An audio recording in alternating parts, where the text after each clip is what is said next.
This is the story of a man who was smart but stuck. He had ideas. He had dreams. He had the kind of mind that could see problems before they happened. But for years, that same mind became his prison. He thought too much, planned too much, doubted too much. And every night, he promised himself the same thing. Tomorrow, I will start. But tomorrow always became another day of waiting. Then one evening, after losing the one opportunity he had been praying for, he discovered a simple 90-day rule. A rule so small, most people would ignore it. But when he followed it every single day, his entire life began to change. And by the end of 90 days, he was no longer the same person. Before we begin, I want to ask you something. What is one thing you have been delaying because you are overthinking it? A project? A skill? A decision? A new version of yourself? Drop it in the comments. And if this story speaks to you, like the video and subscribe to Quiet Intelligence, because this channel is for overthinkers, quiet minds, and people who are finally ready to move. There was a 29-year-old man named Arjun. He lived in a small rented room on the 3rd floor of an old building. The walls were thin. The ceiling fan made a clicking sound every night. His desk was always full of notebooks, sticky notes, half-written plans, and empty coffee cups. If someone looked at his room, they might think he was building something important. But the truth was, Arjun had been preparing for years, preparing to start a YouTube channel, preparing to learn design, preparing to apply for better jobs, preparing to build a better life. But somehow, nothing ever left the notebook. Every idea became a plan. Every plan became a doubt. Every doubt became another video to watch, another article to read, another reason to wait. He was not lazy. That was the part nobody understood. He worked hard at his job. He helped his family. He solved other people's problems. He stayed up late trying to figure life out. But when it came to his own dreams, he froze. Because his mind did not just see the first step. It saw everything that could go wrong after it. What if I fail? What if people judge me? What if I am not as good as I think? What if I start and nothing changes? So he kept waiting. Waiting for confidence. Waiting for clarity. Waiting for the perfect moment. And every night before sleeping, he would stare at the ceiling and feel the same heavy thought. I know I am capable of more.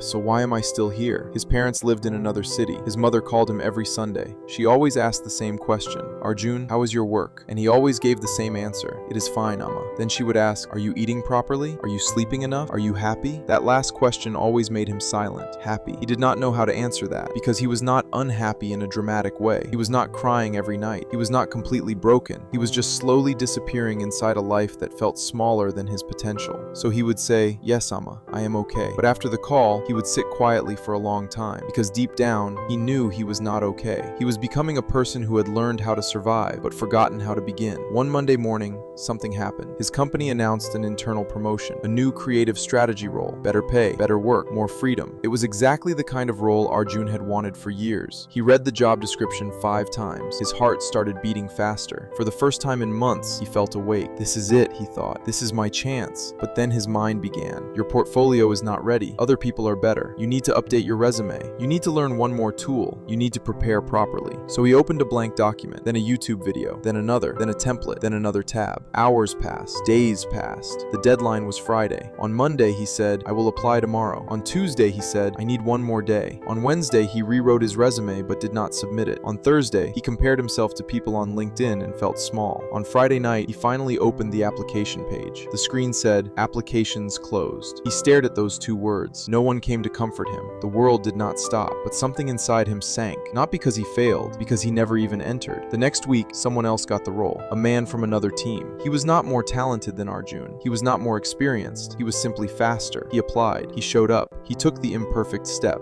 And that hurt Arjun more than rejection would have. That evening, Arjun walked home in the rain. He did not use an umbrella. He wanted the cold water on his face. He climbed the stairs to his room, opened the door, and looked at his desk. The notebooks, the plans, the saved videos, the perfect ideas. For the first time, they did not look inspiring. They looked like evidence of a life he kept postponing. He sat on the floor, back against the bed, and whispered something he had never said out loud. I am tired of being smart only in my head. The next morning, Arjun went to a small tea stall near his office. He had barely slept. His eyes were heavy. His mind was louder than ever. At the stall, there was an old man sitting alone, drinking tea and reading a newspaper. His name was Raghav. Everyone in the area knew him. Years ago, he had been a teacher. Then he became a small business owner. Now he spent his mornings helping young people with career advice. Not because he had to, but because he said retirement should not mean becoming useless. Raghav noticed Arjun staring at nothing. He said, you look like a man who lost something. Arjun gave a weak smile. I lost an opportunity. Raghav folded his newspaper. Did they reject you? Arjun looked down. No, I did not apply. Raghav nodded slowly. That is worse. Rejection hurts for a few days, but not trying follows you. Those words hit harder than Arjun expected. Raghav pointed at the chair across from him. Sit, tell me what happened. Arjun told him everything. The job, the deadline, the resume, the doubts, the overthinking, the fear. When he finished, Raghav did not give a motivational speech. He just asked one question. How long have you been like this? Arjun wanted to say, only recently, but the truth came out. Years. Raghav looked at him carefully. Then he said, you do not have a thinking problem. You have an action trust problem. Arjun frowned. What does that mean? Raghav took a spoon and drew 2 lines on the tea-stained table. One line was long and messy. This is your mind. It runs everywhere. It creates reasons, risks, plans, excuses, possibilities. Then he drew a short straight line. This is action. Small, simple, real. He looked at Arjun. You keep waiting for your mind to become quiet before you act, but the mind becomes quiet after you act, not before. Arjun sat still. Raghav continued. For the next 90 days, I want you to follow one rule. No 0 days. Arjun repeated it. No 0 days? Yes. Every single day, you must take one visible action toward the life you say you want. Not thinking, not planning, not researching. A visible action. Something you can point to at the end of the day and say, I did this. Arjun asked, what if the action is small? Raghav smiled. Small is the point. Overthinkers fail because they make the first step too heavy. They want the first step to prove their future. But the first step is not there to prove anything. It is there to break the freeze. He took out a notebook from his bag and wrote 3 rules. Rule 1. Every day, do one action before you consume advice. Before videos, before tutorials, before research. Create before you consume. Rule 2. The action must be visible. Write 1 page, apply to 1 job, record 1 draft, send 1 message, build 1 small thing. Rule 3. Never miss twice. If you fail one day, restart the next day. No guilt, no drama, no identity crisis. Just return. Raghav pushed the notebook toward him. Do this for 90 days. Not to become successful, to become someone who trusts himself again. Arjun looked at the page.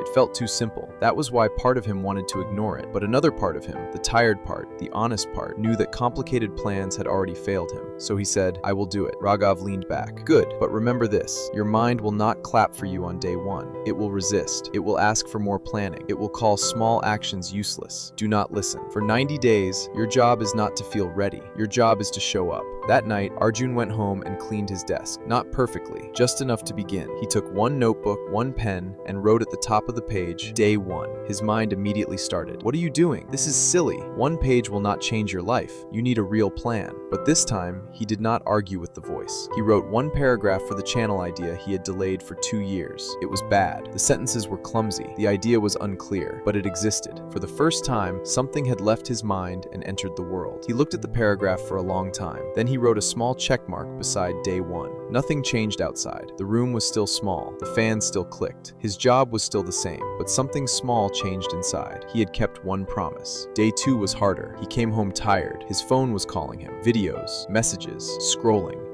His mind said, you already did something yesterday, rest today. But he remembered Raghav's rule, never miss twice. So he opened his laptop and created a rough folder for his project. That was all. A folder, a title, a place where the idea could live. Day 3, he wrote 5 rough video titles. Day 4, he recorded a terrible voice note. Day 5, he deleted nothing. That was his action, to leave the imperfect work alive. Because for Arjun, deleting was another form of hiding. The first week was not inspiring. It was uncomfortable. He did not feel transformed. He felt exposed. But every night before sleeping, he had something he could point to. A paragraph, a file, a draft, a message, a small piece of evidence. And evidence is powerful, because overthinking grows in the absence of proof. But action gives the mind proof that movement is survivable. By day 14, Arjun noticed something strange. His mind was still loud, but it was losing authority. The doubts still came, but they no longer felt like commands. They felt like weather, present but passing. By day 21, he had built a simple routine. After work, he came home, washed his face, kept his phone away, and did 1 visible action before dinner. Some days it was only 15 minutes. Some days it was 1 messy paragraph. Some days it was sending 1 email he had avoided. But every day he left proof. At the end of the first month, his notebook had 30 check marks. He showed it to Raghav at the tea stall. Raghav looked through it and smiled. You are not building a project. You are rebuilding self-trust. Arjun did not understand fully at first, but he felt it. The quiet respect that returns when you stop abandoning yourself. In the second month, Arjun became braver. He applied to 2 jobs before he felt ready. 1 rejected him. 1 did not reply. But for the first time, rejection did not destroy him, because at least he had entered the arena. He recorded his first short video script. He hated his voice. He hated the pacing. He hated the awkward pauses, but he did not delete it. He improved it. He learned that imperfect work is not the enemy, it is the material. By day 45, he published his first anonymous post online. Only 12 people saw it, 2 liked it, no one cared. And somehow that freed him. The world had not laughed. The sky had not fallen. He was still alive. On day 60, something bigger happened. A colleague asked him, "You seem different lately. Did something happen?" Arjun smiled. "I stopped waiting to feel ready." That was the first time he said it out loud. And when he said it, he realized it was true. He was not fearless. He was not perfectly disciplined, but he was no longer frozen. In the 3rd month,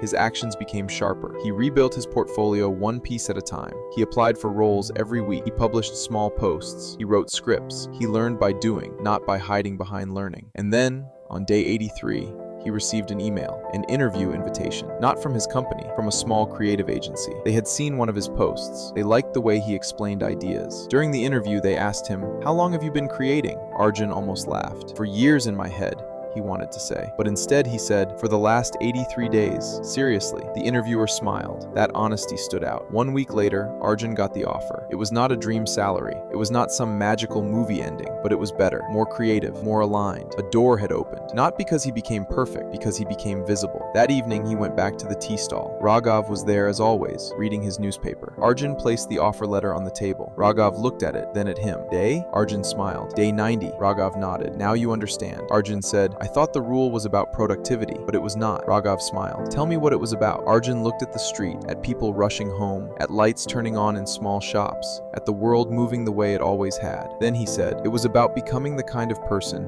who does not abandon himself." Raghav folded the letter carefully and handed it back. "Exactly. My friend, this is where Arjun's story becomes your story. Because maybe you are not lazy. Maybe you are not incapable. Maybe you are not behind because you lack talent. Maybe you are stuck because you have broken too many promises to yourself, and your mind no longer believes you when you say, 'I will start tomorrow.' That can change. Not with a dramatic decision, not with a perfect plan, not with one night of motivation. It changes with evidence, small evidence, daily evidence, one visible action at a time. For the next 90 days, try the rule that changed Arjun's life. No 0 days. Every day, take one visible action toward the life you say you want. Not thinking, not planning, not watching one more tutorial. Action. Write the page. Send the application. Record the draft. Make the call. Walk for 20 minutes. Learn the skill. Build the thing. And if you miss one day, do not collapse into guilt. Just never miss twice. Because the goal is not perfection. The goal is return. The goal is to become someone your future self can trust. Overthinking makes you feel like you need certainty before you move. But life gives certainty only after movement. Arjun waited for years to feel ready. But his life changed when he stopped waiting and started leaving proof. That is the lesson. Confidence is not something you think your way into. Confidence is the memory of promises kept. So tonight, before you sleep, choose one thing, one dream, one skill, one project, one decision. And tomorrow, take one visible action, small enough that you cannot escape it, real enough that you cannot deny it. Do it for 90 days, and your life may not become perfect, but you will become different, stronger, quieter, more honest, more dangerous to the fears that used to control you. Because once you trust yourself again, everything changes. If this story reminded you of someone who keeps delaying their life, share it with them. Maybe this is the quiet push they need. If you are ready to try no 0 days, like this video as your first small promise, and comment below, what is the one action you will take tomorrow? I will be reading the comments. Subscribe to Quiet Intelligence for more stories about overthinking, discipline, self-trust, and the quiet psychology of becoming better. Remember this, your future does not need a perfect version of you. It needs the version of you who finally starts keeping promises. No 0 days. Start tomorrow. Or better, start today.